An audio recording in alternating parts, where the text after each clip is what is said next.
আল্লাহ পাক আজকে আপনাকে হয়তো 1 কোটি টাকা দিয়েছেন, কালকে আল্লাহ না করুক 1000 টাকার জন্য মানুষের কাছে হাত পাততে বাধ্য করতে পারেন আল্লাহ পাক। এমনও কিন্তু দিন আসতে পারে, দিন সবার সবসময় সমান থাকে না। আজকে আপনার কাছে 1 কোটি টাকা আছে, কিছু মনে হচ্ছে না। কালকে কে জানে, আল্লাহ না করুক যে 1000 টাকা কারো কাছে চাইতে হচ্ছে, 1000 টাকার জন্য ঠকে গেছেন, হতে পারে না? রিজিককে মানুষ তাজিম না করলে রিজিক দূরে চলে যায়। দুটো বিষয় খেয়াল রাখবেন, দুটো বিষয়। এক হচ্ছে মাঝে মাঝে মনের মধ্যে কিছু আমল করার ইচ্ছা আসে, আসে না? মনে হলো যে আচ্ছা একটু 10টা আয়াত পড়ি, মনে আসে না মাঝে মাঝে? এমন মনে হয় না? ওই সময় এই যে মনের মধ্যে যে এই ইরাদাটা জাগ্রত হওয়া, এটাকে আমরা বলি ওয়ারিদ। অন্য ভাষায় আপনি বলতে পারেন মেহমান। কি বলতে পারেন? এটা আল্লাহর পক্ষ থেকে আপনার কলবের মধ্যে মেহমান হিসেবে এসেছে। এখন আপনি যদি আমলটা করেন, সেই মেহমান বারবার আপনার কলবে আসবে। যদি আপনি ওই সময় আমলটা না করেন, মেহমান চলে যাবে, মেহমান অসম্মানিত হলে পরে আর আসবে না। একইভাবে রিজিক আল্লাহ পাক দিয়েছেন, এর তাজিম যদি করতে পারেন রিজিক বেশি আসবে। রিজিকের তাজিম সম্মান করতে না পারলে রিজিক আসবে না, বেশি কমে যাবে। উসমান রাদিয়াল্লাহু আনহু সবচেয়ে ধনী ছিলেন না? কেন জানেন? কেন? এটা কি জানেন কেন ধনী ছিলেন? একে তো তিনি প্রচুর দান সদকা করতেন, এটা তো আপনারা জানেনই। আরেকটা জিনিস অনেকে জানে না, তিনি উটের পিঠে বসেছিলেন, কিছু একটা খাচ্ছিলেন, এই 2-1টা দানা পড়ে গেছে নিচে। উটের পিঠ থেকে নেমেছেন, নেমে সেই দানা উঠিয়েছেন, পরিষ্কার করেছেন, ধুয়েছেন, আবার খেয়েছেন। তার এই 2-4টা দানার কোনো কিন্তু মানে পরোয়া না করলেও চলে, তার প্রচুর অর্থ সম্পদ আছে। এত অর্থ সম্পদ যে তাবুক যুদ্ধের দিন 30,000 সেনাবাহিনীর দায়িত্ব নিয়েছেন। 30,000 সেনাবাহিনীর দায়িত্ব নিয়েছেন। সেনাবাহিনী যাবে, থাকবে, খাবে, তাবু টাঙাবে, সব দায়িত্ব তার। 30,000 সেনাবাহিনীর দায়িত্ব নেওয়া কি চারটাখানি কথা? তো এই সাহাবী এই কয়েকটা খাবারের দানা উঠিয়ে খেলেন। নবী সাল্লাল্লাহু আলাইহি ওয়াসাল্লাম বলেছিলেন যে তোমাকে আল্লাহ পাক রিজিক বাড়িয়ে দিবেন না কেন? তুমি রিজিকের যে তাজিম, যে সম্মান তুমি করো, এর বদৌলতে আল্লাহ পাক তোমাকে বেহিসাব রিজিক দিবেন। দুইটা বিষয় খেয়াল রাখবো। আমলের মেহমান হৃদয়ের মধ্যে আসলে তাকে ফিরায় না দেওয়া, তাহলে সেই মেহমান কিন্তু আর আসবে না। মেহমানকে মূল্যায়ন করলে মেহমান বারবার আসবে ইনশাআল্লাহ। আর রিজিকের তাজিম না করলে রিজিক কিন্তু আপনার ঘরে বেশি বেশি আসবে না। এমনি তো হারামের যুগ, এমনি সুদের যুগ, এমনি ঘুষের যুগ। অলমোস্ট এভরি ফ্যামিলি সুদখোর এখন, অলমোস্ট এভরি ফ্যামিলি।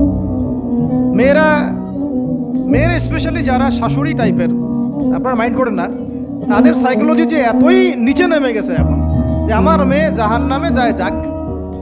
হ্যাঁ, আমার মেয়ে জাহান্নামে যায় যাক, সমস্যা নাই, দুনিয়াতে সেজন্য ভালো থাকে। এটা কেন বললাম? একটা সুদখোরের ঘরে তুলে দিতে সে দ্বিধাবোধ করতেছে না, একটা দুর্নীতিবাজের ঘরে তুলে দিতে দ্বিধাবোধ করতেছে না, একটা ঘুষখোরের ঘরে তুলতে দ্বিধাবোধ করতেছে না, একটা মানে কি বলবো মাদক সেবী, ড্রাগ এডিক্টেড বা এই যে আর কি বলবো ফাসেক জালেম, এই ধরনের ঘরে উঠাই দিতেও সে দ্বিধাবোধ করছে না। 5তলা বাড়ি চাই আমার মেয়ে 5তলা বাড়ি থেকে সুখে থাকবে। এই যে সুখের ডেফিনেশন এখানে দিয়েছেন আপনারা। এই জন্য কত হাজার হাজার মেয়ের জীবন নষ্ট করে দিয়েছেন আপনারা। আমার কথা মাইন্ড করে না, হাজার হাজার মেয়ের জীবন মায়েরা নষ্ট করে দিয়েছে, শুধুমাত্র মেয়েদের দুনিয়াবি সুখ এর সংজ্ঞাটা বুঝতে ভুল করার কারণে। এর নাম যদি সুখী হইতো, তাহলে অমুসলিমরা সুখী না কেন? পশ্চিমারা সুখী না কেন? ওরা আত্মহত্যা করে কেন? এইভাবে মেয়েদের জীবন নষ্ট করেছে। অথচ অল্প যদি হালাল রিজিকও হতো, আল্লাহ পাক তাকে বরকত দিতেন, সুখে থাকতেন। আল্লাহ পাক আপনাদেরকে রিজিকের মূল্য বোঝার, তাজিম করার তৌফিক দান করেন, আমিন। অনেক ভিতরে চলে যাচ্ছে আমি, সময় আমাদের হাতে আরো শর্ট হয়ে আসতেছে। তো এখানে একটা কথা বলে দিব যে রিজিকের প্রসঙ্গ যেহেতু আসছে, যে হালাল খেতে হবে আমাদেরকে, হারামের দ্বারস্থ হওয়া যাবে না।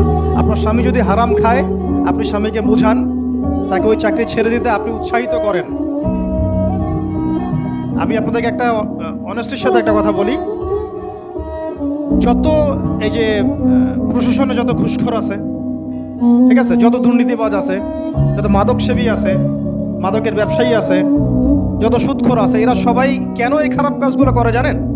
তার স্ত্রীকে ভালো রাখার জন্যে, তার মাকে ভালো রাখার জন্যে, তার সন্তানদেরকে ভালো রাখার জন্য। তাহলে স্ত্রী হিসেবে, সন্তান হিসেবে, মেয়ে হিসেবে আপনি বলবেন যে আমাদের এইসব ভালোর দরকার নাই আব্বু, হে আমার প্রিয় স্বামী, আমার এসব ভালোর দরকার নাই, হে হে আমার ছেলে, আমার এসব ভালোর দরকার নাই, তুই হালাল পথে থাক, ওইখানে তুই আমাকে ডাল ভাত খাওয়া, আমি খুশি আছি। এইভাবে আপনারা তাদেরকে মোটিভেট করেন, দেখবেন সমাজে হারাম কমে গেছে ইনশাআল্লাহ। আর হারাম খাওয়া এই ছেলে মেয়েগুলোও কিন্তু মানুষ হবে না। হারাম খাওয়া যে ছেলে মেয়েগুলো রক্ত মাংস করে উঠছে, এরাও কিন্তু মানুষ হবে না। আল্লাহ পাক আমাদেরকে হালাল খাওয়ার তৌফিক দান করেন, এবং এই হালালের জন্য আপনাদের ভূমিকা অনেক বেশি। আমরা উত্তরবঙ্গ সহ দেশের বিভিন্ন জায়গায় সফর করে যেটা দেখেছি, যত সুদী এনজিও আছে না, এনজিওগুলোর মধ্যে মহিলাদের নামই বেশি, জানেন? মহিলাদের নাম বেশি সুদী এনজিও থেকে। তো এই দাওয়াতগুলো আমরা মা বোনদেরকে দিতে চাই যে কোন অবস্থাতে যেন হারাম রিজিকের দিকে আপনারা না ধাবিত হন, এবং রিজিকে তাজিম করেন, পরিবারের মধ্যে হৃদ্যতা ভালোবাসা বজায় রাখেন, একে অপরকে বিশ্বাস, সম্মান এবং শ্রদ্ধা করেন। ইনশাআল্লাহ তাআলা আপনাদের পরিবারও সুখী হবে, রিজিকও সুন্দর হবে এবং রিজিকে বরকত হবে ইনশাআল্লাহ। এরপরে আমি আর দু একটা পয়েন্ট নোট করেছি, বলে শেষ করে দিচ্ছি যে এটা স্পেশালি আমি আমাদের ওই সব দিনই বোনদেরকে বলতে যাচ্ছি যে বোনেরা এখনো বিয়ে শাদী করেন নাই। সেটা হচ্ছে যে বিয়ে করার আগেই দিনের বেসিক লেখাপড়া শেষ করেন। এত পাগল হওয়ার দরকার নেই। চরিত্র হেফাজত হচ্ছে না, রোজা রাখেন, ঠিক আছে? দিনই পড়াশোনা আগে শেষ না করে বিয়ে করতে যায় না। বহু আলেমা যারা মাদ্রাসা লাইনের ছাত্রী ছিল, দিনই পড়াশোনা শেষ না করে বিয়ে পিড়িতে বসার কারণে কেরিয়ার ধ্বংস হয়ে গেছে। বিয়ে পরে করেন, আগে পড়াশোনাটা, তুলনামূলক পড়াশোনাটাকে শেষ করে নেন। তুলনামূলক পড়াশোনা শেষ করতে 18 থেকে 20 বছর বেশি লাগে না। যদি আপনি শুরু থেকে শুরু করেন, একদম 18 থেকে 20 বছর হতে হতে আপনার পড়াশোনা মোটামুটি শেষ হয়ে যাবে। আর যে সাবজেক্টগুলো বললাম আমি, ওইগুলোই বেসিক পড়াশোনা। এখন এটা হয়তো সবার ভাগ্যে নসিব নাও হতে পারে, সেক্ষেত্রে বিকল্প অপশন আমরা যাব, কিন্তু আগে মূলনীতি হচ্ছে একটা লেভেল পর্যন্ত পড়াশোনা করার পরেই বিয়ে করেন। কারণ বিয়ের পরে আপনার যত রেসপন্সিবিলিটি আসবে, এটা তখন পড়াশোনা মেনটেন করা এতটাও সহজ না, প্রায় অসম্ভবের পর্যায়ে পড়ে যায়। আর দু একটা বাচ্চা কাচ্চা হয়ে গেলে তো তখন আর কোনো কথাই নাই। তাহলে আপনারা কি আমাদেরকে আয়েশা রাদিয়াল্লাহু আনহার মতো একটা প্রজন্ম দিতে পারবেন না? যদি এটা আপনাদের উদ্দেশ্য হয়, সেক্ষেত্রে কি পড়াশোনা শুরু থেকে করা উচিত না? এখন এই সুযোগটা আমাদের সব বন্ধুদের সামনে হয়তো থাকে না, এই জন্য আমরা বললাম যে বিকল্প অপশনগুলোতে আপনারা দিন শেখার চেষ্টা করেন। আর এরপরে যখন বিয়ে করবেন, পড়াশোনা মোটামুটি শেষ হয়েছে, বিয়ে করবেন, এখন 18-20 বছর বয়স হয়ে গেছে, এখন আল্লাহর ওয়াস্তে দুনিয়াবি বিষয়কে সর্বোচ্চ অগ্রাধিকার দিয়েন না। আজীবন পস্তাবেন, এবং একবার পস্তানো শুরু করলে এই পস্তানো আজীবনও শেষ হবে। তখন মেইল করে, মেসেজ করে লাভ হবে না, কারণ আপনি বিয়ের আগে দিনকে প্রাধান্য দেন নাই, বরং দুনিয়াকে প্রাধান্য দিয়েছিলেন। আপনি বিয়ের আগে দিনকে প্রাধান্য দেন নাই, বরং দুনিয়াকে প্রাধান্য দিয়েছেন।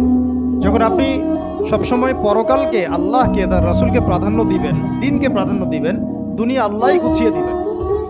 আর যখন আপনি দুনিয়াকে সর্বোচ্চ অগ্রাধিকার দিবেন, দিন আপনার কাছ থেকে দূরে সরে যাবে। দিনের একটা গায়রত আছে, একটা ব্যক্তিত্ব, দিনের একটা স্বতন্ত্র গায়রত আছে, সে সবার কাছে ধরা দেয় না। যে তাকে মূল্যায়ন করে তার কাছেই দিন আসে, যে তাকে মূল্যায়ন করে না তার কাছে দিন আসে না। দিনদার ছেলেকে প্রাধান্য না দিয়ে বিয়ে করতে যায় না, জীবনটা ধ্বংস হয়ে যাবে। হ্যাঁ, আমি বলছি না দিনদার ছেলে মাদ্রাসাতেই থাকে না, ইঞ্জিনিয়ার লাইনেও থাকতে পারে, ডক্টরও হতে পারে, ইঞ্জিনিয়ারও হতে পারে, কিন্তু এটা বাহ্যিকভাবে এটাকে জাস্টিফাই করাটাও ডিফিকাল্ট। কিছু ক্রাইটেরিয়া দেখে আপনি একটু আন্দাজ করতে পারেন, পুরোপুরি হয়তো কখনোই বুঝতে পারবেন না। সেটা হচ্ছে দিনের প্রতি তার ফিকির কেমন, দিন নিয়ে তার কাজ কেমন, তার লাইফস্টাইল কেমন, তার পরিবার কেমন, কোন পরিবেশে সে বড় হয়ে উঠেছে, তার একাডেমিক্যাল সার্টিফিকেট কেমন, তারপরে তার দাওয়াতের মেহনতে অ্যাক্টিভিটিস আছে কিনা, বা ব্যবসা হালাল কিনা, বা চাকরির হালাল কিনা, নামাজ ঠিক আছে কিনা, তার মধ্যে সুন্নাহ আছে কিনা। এইগুলো কিছু বাহ্যিক সাইন, যেগুলো দেখে আমরা একটা আইডিয়া নিতে পারি। তারপরে বলবো যে এখানে 100% আপনি এনশিওর হতে পারবেন, ওইটা আল্লাহ পাকের হাতে। ওইটাও যদি এনশিওর করতে চান, তাহলে কি করতে হবে? তাহলে নিজেকে দিনদার হতে হবে। আমি নিজে যদি ভালো দিনদার হই, তাহলে ইনশাআল্লাহ আল্লাহ পাক আমাকে দিনদার স্ত্রী দিবেন। নিজে দিনদার না, তাহলে কি রেডিমেড দিনদার ছেলে আসবে? কখনই আসবে। দোয়া করতে হবে, রব্বানা হাব লানা মিন আজওয়াজিনা ওয়া যুররিয়াতিনা কুররাতা আ'য়ুন ওয়াজআলনা লিল মুত্তাকিনা ইমামা। দোয়া করতে হবে যে রব্বি হাবলি মিনাস সালিহিন, রব্বি হাবলি মিন লাদুনকা যুররিয়াতান তাইয়্যিবা ইন্নাকা সামিউদ দুআ। এই বিষয়গুলো থেকে খেয়াল রাখবেন। আর শরীয়তের মেজাজ মাথায় রাখা। শরীয়তের মেজাজের কথাটা আজকে এই জন্য বলছি যে আমরা আমাদের দেশে যে প্রবলেমটা দেখি, ইসলামের পূর্ণাঙ্গ বিষয়গুলো মানুষ মাথায় রাখতে চায় না। ইসলামে যেমন নামাজ, রোজা, হজ, যাকাত আছে, ইসলামে কিন্তু দাওয়াত, তাবলীগ, জিহাদও আছে, তাই না? ইসলামে কিন্তু শরিয়া আইনও আছে, হুদুদ, কিসাস আছে, ইত্যাদি আছে। আমাদের সমাজে দেখেন নামাজ শব্দ পরিচিত কিন্তু কিসাস শব্দ পরিচিত না। কিসাস মানে কয়জন জানেন? ঠিক কিসাস শব্দ অর্থ কি অনেকে জানে না, কিন্তু কিসাস একটা কোরআনের একটা ফান্ডামেন্টাল বিধান যে কেউ যদি আপনার চুরি করে হাত কেটে ফেলতে হয়, কেউ যদি ব্যভিচার করে বেত্রাঘাত করতে হয়, বিবাহিত হলে রজম করতে হয়, কেউ যদি মুরতাদ হয় তারও মৃত্যুদণ্ড শাস্তি আছে, কেউ শাতেমে রাসূলকে গালি দিয়েছে তারও মৃত্যুদণ্ড আছে। এরকম অনেক বিধান আছে, হুদুদ এবং কিসাস আছে। হত্যার বদলে হত্যা, চোখের বদলে চোখ, জানের বদলে জান। আমাদের সমাজে এগুলো পরিচিত না। নামাজ পরিচিত কিন্তু তাসবিহ তাহলিল পরিচিত, ঠিক আছে? এরকমই সমাজেও বহু বিবাহ এটা অপরিচিত। হ্যাঁ, আপনি একটা বিয়ে করে বাইরে 4টা 5টা 6টা মেয়ের সাথে খারাপ সম্পর্ক করলে সমাজ এটাকে প্রমোট করে, এটাকে কাছে আসার গল্প নাম দেয়। কিন্তু একটা মেয়ের পুরো জীবনের রেসপন্সিবিলিটি আপনি নেবেন হালালভাবে, তখন সমাজ আপনাকে বাঁকা চোখে দেখবে এবং বিতর্কিত করবে। তো আমরা এখনো ওই ইসলামের ওই মেজাজে যাইতে পারি নাই। আমার মেয়েকে বড় করার সময় এটা তার মাথায় ছোট থেকে দেওয়া উচিত যে হ্যাঁ, ইসলামে কিন্তু বহু বিবাহের ব্যাপারও আছে, ওকে ওইভাবেই ওই মেজাজেই বড় করা উচিত। এখানে আরেকটা প্রশ্ন আসতে পারে যে এটা তো ঐচ্ছিক। অবশ্যই ঐচ্ছিক, কেউ চাইলে করতে পারে, কেউ চাইলে নাও করতে পারে, সবার উপর এটা ফরজ না, কখনোই না। এবং এটাকে আমরা বড় স্কেলে এটাই সুন্নত এটাও বলতে পারবো না। ওইটা একটা নির্দিষ্ট প্রেক্ষাপটে অ্যাপ্লাই করার বিষয় ছিল। এবার উহুদের যুদ্ধ হয়ে গেছে, অনেক মেয়ে এতিম হয়ে গেছে। এখন এই মেয়েগুলোর দায়িত্ব কে নিবে? বহু বিবাহের ব্যাপারটাতে আসলো তখন সূরা নিসার আয়াত যে তোমরা এখন পছন্দ হলে মাসনা সুলাসা রুবা করতে পারো। এটা কাউকে ফরজ করা হয় নাই, কারোর উপরে ফরজ করা হয় নাই। যার সামর্থ্য আছে তোমরা করতে পারো। খালাস, ওই মেয়েগুলোর দায়িত্ব নিয়ে নেওয়া হলো রাষ্ট্রীয়ভাবে, এবং তারা সম্ভ্রম পেলো, সম্মান পেলো, গার্ডিয়ানশিপ পেলো, তাদের সমস্ত অধিকার ফিরে পেলো। এটা ইসলামের একটা বিধান আছে। একেবারে এটাকে বাদ দিয়ে এটাকে অস্বীকার করা, কুফরি করলে কিন্তু কোরআনের সাথে আপনার কুফরি হয়ে যাবে। আপনার নিজস্ব রুচিবোধ থাকতে পারে যে আমি এটাকে পছন্দ করি না, সেটা আপনার ডিসিশন, এটা কোনো সমস্যার কিছু নেই। এমনকি ইসলাম আপনাদেরকে বলেছে যে মেয়ের অনুমতি ছাড়া তাকে বিয়েও দেওয়া যাবে না। সবার নিজস্ব জায়গা থাকতে পারে, কিন্তু ইসলামের প্রত্যেকটা বিধানকে মাথায় রাখা যে এটা ইসলামের একটা অংশ। না হলে আমরা অনেক সামাজিক সমস্যার সমাধান দিতে পারবো না। বাংলাদেশে এখন 6 লক্ষ মেয়ে আছে যারা এতিম, অবিবাহিতা, বিধবা, আরও বেশি। আমরা রাষ্ট্রীয়ভাবে তাদের কোনো ব্যবস্থা করতে পারবো না, সম্ভব না। এইখানে মেয়েদেরকে, যেহেতু মেয়েদের মধ্যে আমি কথাগুলো বলছি, এই জন্য আমি এই কথাটা টাচ করলাম যে ইসলামের পূর্ণাঙ্গ বিষয়গুলো আমাদের মাথার মধ্যে রাখা, যে আমাদের যেন এমন কোনো বিষয়কে অস্বীকার করে না বসি যেটা আবার আমাকে ইমান থেকে বের করে দিবে। আমার নিজের আমল না হতে পারে, আমি নিজে সেটা পছন্দ না করতে পারি, বা আমার মতামত থাকতে পারে, সেটা আলাদা এক ইস্যুস। কিন্তু ইসলামের বিধানগুলোকে আমরা কোনোভাবে যেন ডিনাই করতে না যাই, এটা আমাদের মাথায় রাখতে হবে। আর এটা সমাজের কল্যাণের জন্যই আল্লাহ রাব্বুল আলামিনের পক্ষ থেকে একটা এখতিয়ার দেওয়া হয়েছে। আর দুটা বিষয় বলে শেষ করে দিচ্ছি, সেটা হচ্ছে ওই যে ইলমের কথা বলেছিলাম শুরুতে, এর সাথে আমি আমার ব্যক্তিগত জীবন থেকে বলছি আর 3টা জিনিস ইলমের সাথে খুব বেশি কানেক্টেড, এটা মাথায় রাখবেন। একটা হচ্ছে আদব। একটা কি? আদব। আদব রক্ষা করতে না পারলে ইলম অর্জন করতে পারবেন না। তাই আদব রক্ষা করার জন্য আমাদেরকে ওই জেনারেল লাইনে পড়াশোনার মেজাজটা ত্যাগ করে আসতে হবে। আমরা ওইখানে যে মেজাজে পড়াশোনা করি, ওই মেজাজটা আমাদেরকে একটু কর্পোরেট হতে শেখায়। মানে আমি বেতন দিয়েছি 500 টাকা, আমি 500 টাকার ক্লাস পাইলাম না কেন, তাই না? মেজাজটা এরকম আর কি। অথচ এখানে ওস্তাদের দোয়া নেওয়ার জন্য আমাদেরকে সিরিয়ালে দাঁড়িয়ে থাকতে হবে। এটা হচ্ছে এই প্ল্যাটফর্ম, এটা হচ্ছে ওই অন্য জায়গা। এখানে একজন নবী হয়েও মুসা আলাইহিস সালাম যুগের পর যুগ হাঁটছেন এমন একজন ব্যক্তির সাক্ষাতের জন্য যিনি তার চেয়ে বেশি জ্ঞানী। তার নাম খিদর আলাইহিস সালাম, যিনি তাকে সাথে নিতে চাচ্ছেন না। তিনি বলছেন যে ইন্নাকা লান তাস্তাতিআ মাইয়া সাবরা, তুমি তো আমার সাথে ধৈর্য ধরতে পারবে না। কিন্তু মুসা আলাইহিস সালাম তারপরও চললেন, বারবার প্রশ্ন করলেন, কিন্তু শেষ পর্যন্ত সম্পর্ক কিন্তু ছেদ হয়ে গেল। মনে আছে কি? সূরা কাহফের কথা বলছে। তো এটা হচ্ছে এই ইলমের জায়গাটা এমন একটা ইলমের জায়গা যেখানে আদব রক্ষা না করলে ইলম পাওয়া যাবে না। একটা বিষয় হচ্ছে তাসকিয়া, ইলম অর্জন করে ওস্তাদের কাছ থেকে দোয়া নেওয়া এবং আত্মশুদ্ধি অর্জন, মনের মধ্যে কোনো হিংসা না রাখা। আমাদের সবার এখন মনের মধ্যে যে হিংসা দিয়ে ভর্তি, হিংসাগুলোকে ছেড়ে দেন, মন বড় করে ফেলেন, আল্লাহর জন্য ছেড়ে দেন, হিংসা ত্যাগ করেন, গীবত করা বন্ধ করে দেন, অপবাদ দেয়া তো একেবারেই নিষেধ। পরশ্রী কাতরতা ছেড়ে দেন, মনটাকে একদম খালেস করে রাখেন। একদম সাহাবী সম্পর্কে নবীজি বলছেন, এই যে এখন যে সাহাবী ঢুকবে মসজিদে ও জান্নাতি। সবাই আগ্রহ নিয়ে বসে আছে, কে এসে ঢুকলেন জান্নাতি। পরের দিনও সেম কথা, এখন যে ঢুকবে সে জান্নাতি। সেম সাহাবী ঢুকলেন, পরের দিনও সেম কথা, এখন যে ঢুকবে সে জান্নাতি। সেম সাহাবী ঢুকলেন। এবার একজন সাহাবী কৌশল করে তার বাসায় গেলেন, দেখি তো কি আমল করে সে। তো দেখলেন তো রাত্রেবেলা তাহাজ্জুদে উঠতেছে না, এশার নামাজ পড়ে ঘুমায় গেছে, ফজরের নামাজে উঠলো। 3 দিন থাকলেন, 3 দিন সেম সেম।